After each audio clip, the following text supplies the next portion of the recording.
Bago tayo magpatuloy, shoutout muna sa ating mga masugid na taga-subaybay, Paterno Ducay, Mark Justin Velasco, Marlon Maarat, at Rex Alorsabes, maraming salamat po sa inyo. Kabanata 1956. Si Harvey ay hindi nagsasalita. Sumulyap siya sa ibang direksyon at nakita na si Macy ay nailigtas din, kahit na tila mahina pa rin siya. Lumapit si Harvey sa kanya. Sumanyas siya sa isang doktor na nakatayo sa tabi niya upang bigyan siya ng injection upang pasiglahin siya. Di nagtagal, malawak na gising na si Macy. Nang makita niya na ang taong nakatayo sa harap niya ay si Harvey, nalilito siya. Hindi mahalaga kung ano ang nagawa ni Lucas, si Harvey ang may pananagutan sa pagtatapos ng kanyang buhay. Bilang matapat na subordinate ni Lucas, dapat na ipaghiganti ni Macy ang kanyang Panginoon. Ngunit narito siya, na-isave ng walang iba kundi si Harvey. Hindi alam ni Macy ang naramdaman. Makipag-usap. Anong nangyari? Nagtanong si Harvey sa isang mababang tinig at makitid ang mga mata. Bumantong hininga si Macy bago sumabog si Harvey ng isang malungkot na ngiti. Nangyari ang lahat dahil sa aking sariling pagpipilian. Kapag pinag-uusapan ng prinsipe ang tungkol sa kanyang pakikipagtulungan sa Shindanwei, ipinapaalala ko sa kanya na ang paggawa nito ay katumbas ng pagpapaalam sa kanila na manipulahin ang mga ito. Ngunit ang prinsipe ay nagpatuloy pa rin sa ideya. Bilang isang resulta, ang Shindanwei ay narito na upang makakuha ng awtoridad sa Paramount matapos mamatay ang prinsipe sa pamamagitan ng iyong mga kamay. Hindi ko nais na masira ang negosyo ng prinsipe ng mga Islanders, kaya tinanggihan ko sila. Nagpasya silang makuha ako ng buhay habang pinaslang nila ang aking buong pamilya. Si Macy ay mukhang lubos na nalulungkot. Branch Leader York, alam kong ikaw ay isang taong may karangalan. Sa aking pagkakakilanlan, alam kong wala akong posisyon upang sabihin sa iyo kung ano ang gagawin. Ngunit kung gaganti ka sa akin, handa akong ibigay sa iyo ang Paramount. Malinaw na alam ni Macy na kahit na siya ay may mahusay na kasanayan, siya ay naging isang nag-iisa na lobo sa araw na namatay si Lucas. Hindi siya pababayaan ng Islanders sa ilalim ng mga sitwasyong ito, lalo na dahil mayroon siyang pagmamay-ari ng equity ng Paramount. Kalimutan ang paghihiganti, sa puntong ito, ang kaligtasan para sa kanya ay magiging isang mahigpit na pagsisikap. Humihingi ng tulong kay Harvey ay ang kanyang huling at tanging resort. Kung ikukumpara sa mga Islanders, na tuso at walang utang na loob, si Harvey ay mas mapagkakatiwalaan. Tumingin si Harvey kay Macy na may makitid na mga mata. Maya-maya, sinabi niya sa wakas, dahil tinanong mo, inaakala kong medyo interesado ako sa Paramount. Sa totoo lang, tatanggapin ko ang iyong alok. Ngunit bibigyan kita na makakuha ng impormasyon tungkol sa pangunahing salarin at mga Islanders na nandito. Naniniwala ako na may kakayahan ka rito. Matapos siyang magsalita, tumalikod na si Harvey sa kanyang mga takong at umalis. Bibigyan niya sina Aidan at Macy ng perpektong yugto ng trabaho upang may sigawa. Ang isang playboy at isang tagapaghiganti na nagtutulungan ay dapat makuha ang kinakailangang impormasyon mula sa Frog Ninja na iyon. Matapos ang isang mahabang hapon na natulog, nagising si Harvey na na-refresh. Noon lang, napansin niya na naglalakad palabas ng basement si Macy, na sakop mula ulo hanggang paa sa dugo. Si Aidan ay naglalakad sa tabi niya, at ang kanyang mga mata ay kumibat ng labis. Halatang natakot siya sa babaeng ito. Lumapit si Macy at lumuhad sa isang tuhod at tahimik na sinabi, "Nakamit ko na ang impormasyon, Branch Leader." Ang pangunahing salarin sa pangyayaring ito ay si Socorro Miyamoto ng Shindanwei.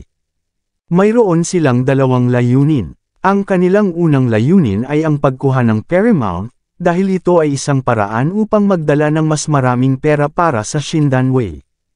Ang kanilang pangalawang layunin ay upang patayin ako at isisi ang aking kamatayan sa iyo. Sa ganoong paraan, ikaw at ang mga genes ay masisira para sa kabutihan. Isang pahiwatig ng pag-aalangan ang sumalampak sa mga mata ni Macy nang ibigay niya kay Harvey ang isang maliit na selyo. Hindi ko na mahawakan itong ligtas, branch leader. Mula ngayon, ikaw na ang tunay na may-ari ng Paramount. Hinihiling ko lang sa iyo na maghiganti para sa akin. Kinuha ni Harvey ang selyo at sinulyapan ito bago sabihin ng mahinahon, dahil dito pupunta ako sa mga taga-Islander, syempre haharapin ko sila. Ito dapat ay sapat na upang makaganti para sa iyo. Isa pang bagay. Dapat kang manatili kay Aiden para sa ngayon kung wala ka ng ibang pupuntahan. Walang ekspresyon si Harvey. Totoo na si Macy ay isang kaaway, ngunit siya ay medyo may talento at mapagkukunan. Ngayong nag-iisa lang siya, walang kukuha sa kanya maliban kay Harvey. Kung pinamamahalaan ni Harvey na panatilihin ang isang tulad ni Macy sa kanyang tagiliran, natitiyak niya na mapatunayan niya ang kanyang sarili na kapaki-pakinabang sa mga mahahalagang sandali. Siyempre, ito ay isang random na pagkilos lamang. Nagsisimula pa lang ang lahat, kaya walang nakakaalam kung ang kanyang aksyon ay magpapatunay na kapaki-pakinabang o kung hindi man. Di nagtagal, halos oras na ng hapunan. Lumabas si Yvonne sa kwarto. Ang isang magandang babae na tulad niya sa isang nightgown ay isang walang katumbas na nakakaakit na tanawin, kahit na ang itsura o ang figure. Sa ngayon, ganap na nakuhang muli ni Yvonne ang kanyang lakas. Namumula ang mukha niya, siya ay pakiramdam na nahihiya sa halip. Sumanya si Harvey para umupo siya nang nakita siya. Tahimik niyang sinabi, nakuha ko na ang lahat. Ang mga taga-Islander ay darating para sa akin ngayon. Baka hinatak kita kasama ko. Nagyelo si Yvonne, pagkatapos ay umiling-iling siya. Ang Islander na pinag-uusapan mo ay si Sakura Miyamoto, di ba? Tama iyan. Naguguluhan si Harvey kung paano alam ni Yvonne. Kung siya ang gumagawa ng lahat ng ito, baka siya rin ang sumusunod sa akin. Pagkatapos ay nagdala si Yvonne ng ilang impormasyon sa kanyang telepono at ibinigay ito kay Harvey upang tingnan. Pinahigpit ni Harvey ang kanyang mga mata. Matapos basahin ang impormasyon, ang kanyang mga labi ay nahubog sa isang malabong ngiti. Hindi lamang si Sakura ang huling alagad ng soberanya ng Shindanwei ng henerasyong ito, siya rin ang ginang ng Miyamoto Corporation. Gayunpaman, handa siyang maglingkod sa tabi ni Hector. Mukhang ang ating young Master Thompson ay lubos na may talento. Sinabi ni Yvonne, ang 4 na young masters ng Wolsing ay hindi nalalayo sa 6 na prinsipe ng Mordo o ang 4 na masters ng Hong Kong ay maaaring mas mataas ang kanilang kapangyarihan. Ang Wolsing ay ang pangunahing bahagi ng bansa H. Tulad nito, maraming mga sinauna at mayayamang pamilya ang nagtipon doon. Upang maging pinuno ng isang henerasyon sa isang lugar na tulad nito ay sapat na upang maipahayag ang problema. Tumango si Harvey. Dahil ang ating kalaban ay isa sa 4 na young masters ng Wolsing, pakiramdam ko ay hindi malulutas ng madali ang bagay na ito. Hindi dapat isang tao lamang ang sumusubok na patayin tayo. Dapat mayroon silang iba pang mga trick sa kanilang manggas. Naisip ni Yvonne ang sitwasyon, pagkatapos ay sinabi, hindi ito maganda, CEO York. Kung hindi tayo aalis ngayon, bang?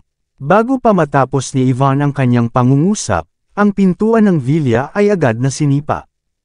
Ang ilang dosenang kalalakihan na nakasuot sa mga espesyal na uniforme na nakahawak ng mga baril.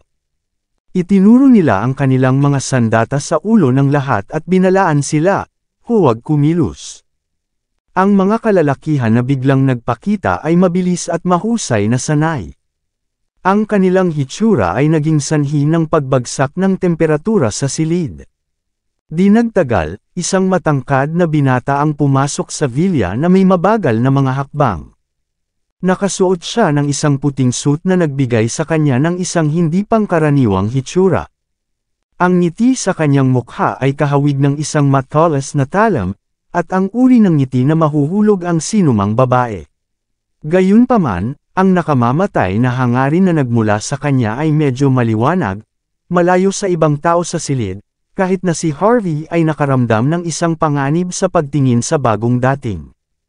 Ang ekspresyon ni Yvonne ay nagbago sa biglaang hitsura ng lalaki. Mga kalalakihan ng Dragon Cell, tahimik siyang nagbulong. Magkakaproblema tayo.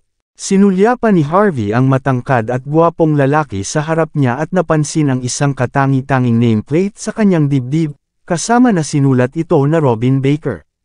Sumimangot si Yvonne. Mula sa pamilyang Baker ng San Francisco, ang unang squad captain ng Dragon Cell. Sa pagbanggit ng pamilyang Baker, agad na naintindihan ni Harvey. Ang kanilang kalaban sa oras na ito ay dapat na pinsan ni Sam at Hugh Baker. Gusto ng pamilyang Baker na makuha ang ulo ni Harvey. Hindi inisip ni Harvey na ang tulad ng isang ordinaryong nangungunang ranggo na pamilya ay magiging malakas. Tulad ng nangyari, kahit na ang mga mas bata na henerasyon ng kanilang pamilya ay nakakapasok sa Dragon Cell. Nang walang pag-aalangan, tahimik na ipinasa ni Harvey ang isang text. Harvey, Yvonne. Hinawakan ni Robin ang kanyang kamay upang hudyatan ang kanyang mga tauhan na ganap na palibutan si Harvey at ang iba pa sa villa. Tumawid siya at humayag, nakatanggap kami ng isang ulat. Nasira mo ang isang paa ng Islander sa publiko at inilagay siya sa loob ng villa na ito. Hindi lamang ang iyong mga aksyon ay may negatibong epekto sa lahat ng kasangkot, ngunit sinisira mo rin ang ugnayan sa pagitan ng Country H at ang Island Nations. Ang iyong mga aksyon ay labis na napakasama. Narito ako upang ipahayag na ikaw ay inaaresto ng Dragon Cell. May karapatan kang manahimik, at maaari ka ring tumawag ng isang abogado. Ngunit tandaan, ang lahat ng sasabihin mo ay isusumit sa korte ng batas. Si Robin ay kumikilos ng matuwid, na parang siya ang paragan ng katarungan. Harvey, Yvonne, alam kong dalawa kayong may pambihirang mga background at medyo malakas. Talagang hindi ko nais na patayin ang sinuman sa inyo. Ngunit kung susubukan yung salungatin ang batas, huwag niyo kaming sisihin sa pagkilos.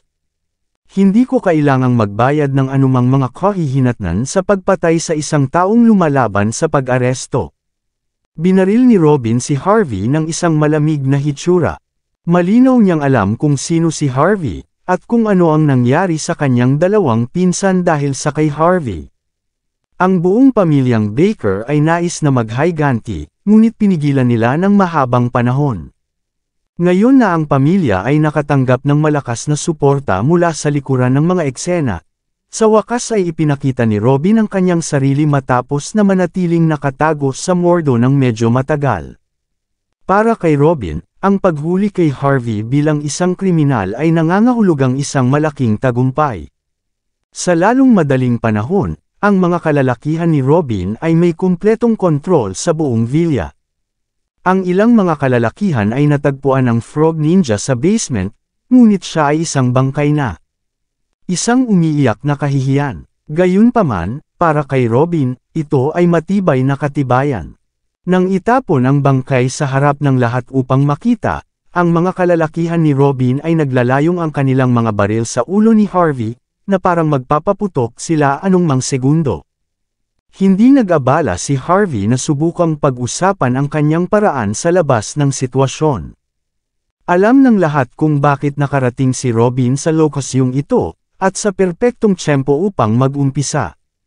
Ang pagbibigay ng tinatawag na paliwanag ay ang gawain ng isang tanga. Dahil sa posisyon ng magkabilang panig, magiging walang silbi kahit gaano pa ipaliwanag ang ginawa ni Harvey. Sinulyapan ni Harvey si Robin habang ang kabilang mukha niya ay nakatingin sa iba, hindi pinapansin ang mga baril na nakaturo sa kanyang ulo. Si Yvonne din, ay hindi nagpakita ng balak na pigilan sila. Lumingon siya kay Robin. Young Master Baker, ang Islander na ito ay ipinadala upang patayin kami. Ang isa sa aking mga bodyguard ay nagkamali at binaril siya at napatay. Ang aking mga bodyguard ay ang nakabaril sa kanya. Wala itong kinalaman sa kay CEO York. Ilayo mo ako sa halip, sampal. Biglang nagmarcha si Robin at sinampal si Yvonne sa mukha. Siya ay Omongal, Miss Xavier mula sa pamilyang Smith, di ba? Sinusubukan mong turuan ako kung paano gumawa ng mga bagay. Walang mga pahiwatig na ikinilos niya ang kanyang kamay, ngunit ang kanyang sampal ay napakalakas. Sa pamamagitan lamang ng isang sampal, isang malinaw na pulang palad na nakamarka sa mukha ni Yvonne. Maraming salamat sa lahat ng sumusubaybay. Please subscribe and follow my YouTube and Facebook channel, Filipino Novel. Maraming salamat po. Bang! Walang oras si Harvey at isinubo ang kanyang paapasulong.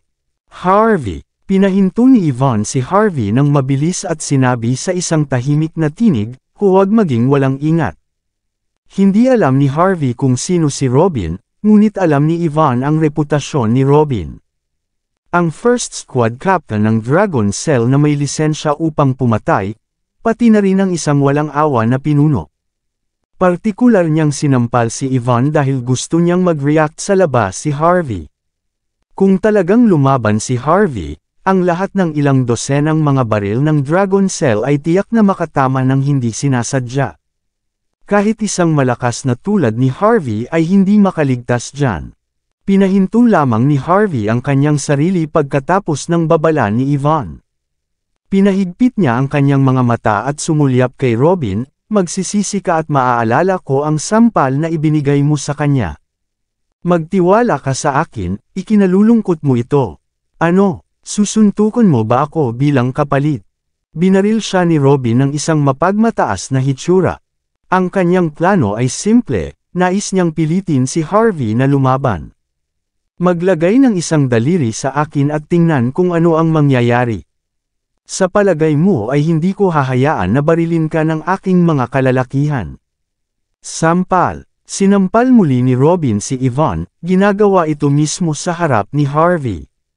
Siya ay lubos na bihasa, gumalaw na may hindi kapani-paniwalang bilis. Kahit si Yvonne ay hindi maiiwasan ang kanyang sampal. Sumunod ang tunog ng isang masakit na sampal, at isa pang pulang marka ng palad ang sumira sa magandang mukha ni Yvonne. Lumingon si Robin kay Harvey na may makitid na mga mata. Itinuro niya ang kanyang arma sa noo ni Harvey at buong pagmamalaki na sinabi, ano? Hindi mo ba ako sasaktan? Gawin mo, naghihintay ako. Sinubukan ni Yvonne na ihinto muli si Harvey. Harvey, huwag maging padalos-dalos. Ayos lang ako, bamulong siya, tumayo si Harvey, naiinis na nakasulat sa buong mukha niya. Tinusok ng kanyang mga mata si Robin ng isang malamig na sulyap. Galawin mo ako, sobrang dami para sa Sir York. O dapat ko bang sabihin, CEO York? Sa pagtatapos ng araw, ikaw ay isang duwag lamang na mahilig mangbuli ng mahina. Nang makita ni Robin na wala si Harvey balak na gumanti, sinuri niya si Harvey na may hitsura ng awa. Nais kong patayin ka sa lugar. Ngunit hindi ko inakala na ikaw ay tulad ng isang duwag. Magtiwala ka sa akin, sa sandaling makabalik kami sa Dragon Cell, magiging balat ka na. Halika, posasan ang taong ito at dalhin siya. Malamig na utos ni Robin. Kapitan Baker, hindi ba medyo hindi maganda na arestuhin ang isang tao na malinis bago lubusang sinisiyasat ang sitwasyon? Kailan pa na ang Dragon Cell ay magiging mataas sa batas? Sino ang nagbigay sa iyo ng karapatang gawin ayon sa gusto mo sa Mordo? Alam mo ba kung sino ang sinusubukan mong arestuhin? Bigla, isang malamig na tinig ang nagpatigil ng lahat na hindi sinasadya. Pumasok si Kate Walker sa villa, na sinamahan ng ilang mga bodyguard. Dumaan si Kate sa karamihan at nagtungo sa kay Harvey. Pinahigpit niya ang kanyang mga mata kay Robin, na nakatayo sa hindi kalayuan sa kanya. Sinisi niya, kung ako ikaw, magpapasya ako kung paano gawin ang mga bagay pagkatapos kung siyasatin ng maayos ang sitwasyon. Kaya't hindi ginagawa ang mga immoral na aksyon ngayon sa malapit na hinaharap. Ang mga mata ni Robin ay kumapit ng walang tigil sa biglaang pagdating ni Kate. Ipinanganak niya ang hindi maiisip na aura ng isang upperclassman. Sino ka? Tinanong siya ni Robin. Sa palagay mo ba ay maaari kang makisali sa iyong sarili ng madali? Kalmado na kumuha si Kate ng isang name card at ibinigay ito kay Robin bago ideklara, "Ako si Kate, isang Walker, CEO at chairman ng Walker Corporation. Ang kanyang mga salita ang ekspresyon ni Robin ay naging isang bagay na kakilakilabot. Ang pamilyang Walker ay tiyak na hindi bababa sa kasabay ng pamilyang Baker. Dahil si Kate ay ang CEO at chairman ng Walker Corporation, nangangahulugan ito na isa siya sa mga pangunahing figure ng kanyang pamilya. Si Robin ay isang kamag-anak lamang sa collateral. Paano niya hamunin ang isang tulad ni Kate? Sa halip na matakot si Robin sa katayuan ni Kate, sumimangot pa rin siya at nakipagtalo. CEO Walker? O dapat kong sabihin, Chairman Walker, ito ang negosyo ng Dragon Cell. Businesswoman ka lang, hindi isang tao mula sa gobyerno. Hindi nararapat para sa iyo na makisali ka dito ngayon, di ba? Alam ba ni Senior Anton Walker na nakatayo ka para sa isang tagalabas? Mahinahong sumagot si Kate, hindi ko kailangang iulat ang aking negosyo sa aking lolo. Bukod, boyfriend ko si Harvey. Ang kanyang negosyo ay ang aking negosyo. Ang pamilyang Walker ay kasangkot sa sitwasyong ito kahit na ano. Sa deklarasyon ni Kate, lihim na kinurot ni Yvonne si Harvey. Pinulong ni Harvey ang kanyang mga mata at tahimik na nakatitig sa kisame. Hindi ka asawa ko, kaya bakit mo ako kinukurot ng ganyan? Laban sa pangangibabaw ni Kate, ang mga mata ni Robin ay kumapit ng walang tigil. Naturally, naiintindihan niya ang walang tigil na galit sa tono ni Kate. Ang pamilya Walker ay hindi madaling kalaban, pagkatapos ng lahat.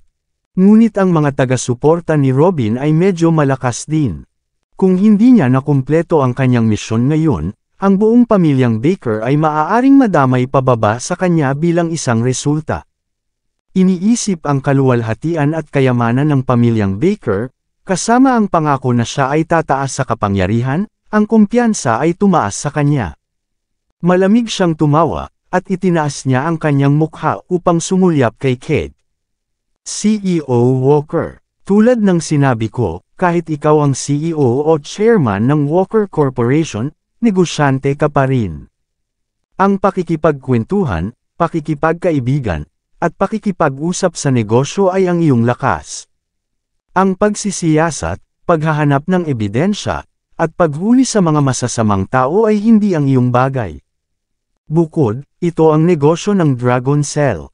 Hindi ka ba natatakot na magdulot ka sa iyong sarili ng hindi kinakailangang problema kung makakasama mo kami?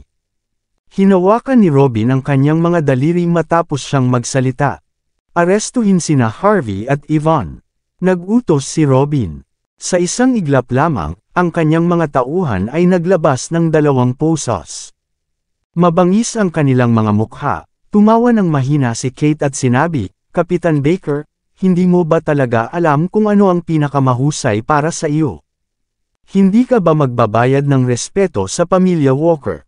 Ang mga bodyguard ng Walker Corporation ay humakbang pasulong, malamig ang kanilang mga mukha at nakakatakot. Mas malamig ang tono ni Robin. CEO Walker, huwag mo akong sisihin sa hindi pagbibigay sa iyo ng anumang paggalang kung hadlangan mo ang aking trabaho. Aarestuhin din kita kung kinakailangan.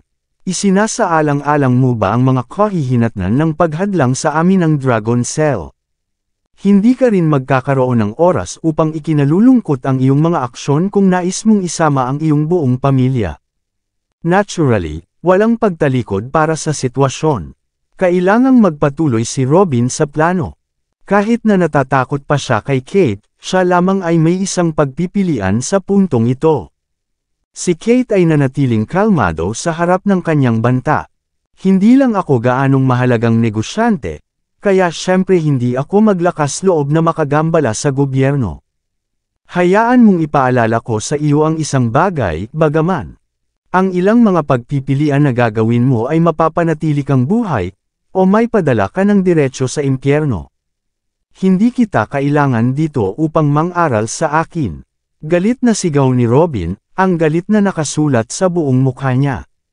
Kung patuloy kang nakakasagabal, isasaalang-alang ko ito na isang kalokohan ng kawalang galang.